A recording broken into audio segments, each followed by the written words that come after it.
Hello and welcome to the latest edition of The Exchange, brought to you by the New York Stock Exchange. I'm Douglas Jonas, and as a reminder, today's video is for informational purposes only. The NYSE does not recommend investments or investment strategies. I'm joined today by Mr. Jae kyu Bae. He is the CIO of Samsung Asset Management. Mr. Bae, thank you very much for being here with us today. Thank you, Douglas, for having me here tonight. So, Mr. Bae, if you could you please start off by telling us a bit about Samsung Asset Management and Codex?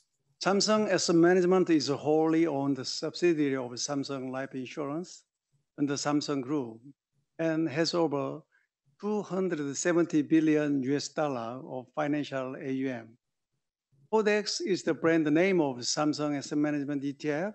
We launched the Codex 200 ETF in 2002 as the first ETF to be listed on the Korean Stock Exchange, benchmarked against our major local broad market index, KOSPI 200.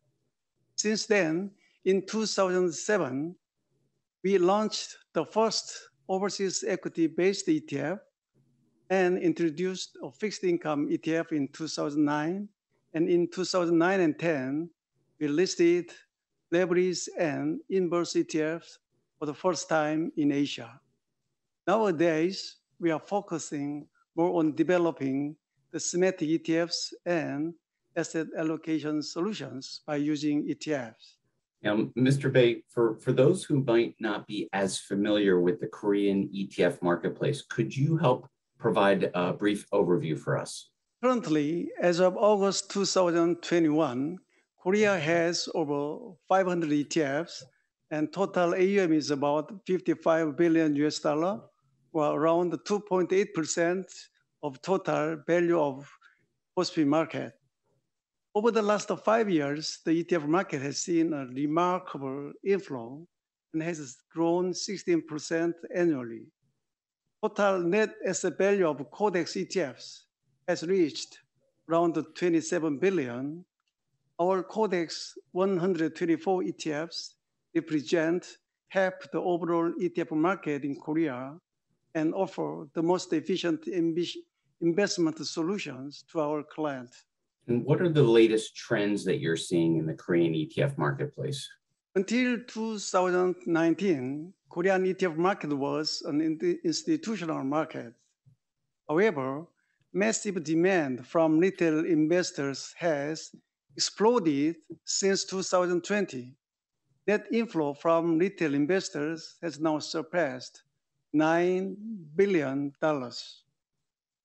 Investors have diversified their portfolios from domestic product to global thematic and major index products. Since the COVID-19 pandemic began, stock market volatility has increased.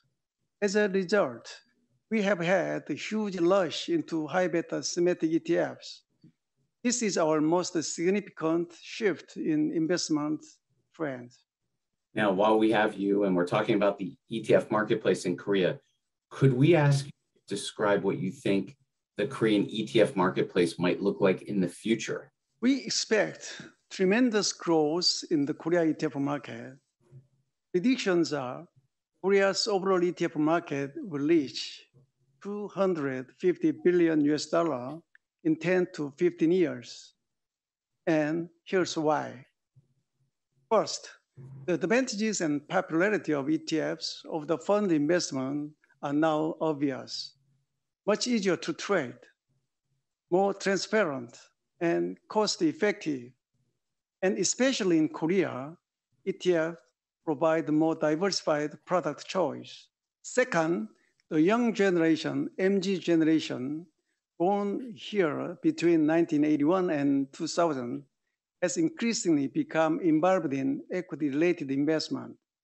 Since the pandemic, the portion of ETFs within the whole investment market has had explosive growth compared to other investment vehicles. I believe the main reason is growing participation of these MZ generation investors who like to keep control of their investment and to switch their strategies so quickly. I think ETF meet this kind of new generation preference. Third, at the end of 2020, total pension market AUM was around $350 billion US. The corporate retirement pension and individual pension accounts, which categorize ETFs as investable assets, amount to $220 billion US. Meantime, the size of pension market is growing, and the total ETF AUM in pension market is still small, but has grown rapidly from 400 million in 2019 to 3.2 billion in June 2021. So these are the main features of the ETF market here. We expect to grow rapidly. Mr. Bae, thank you very much for being here. That's a wrap on today's edition of The Exchange. As a reminder, you can find this video as well as many other educational videos at our website, homeofetfs.com, brought to you by the New York Stock Exchange, the home of ETFs.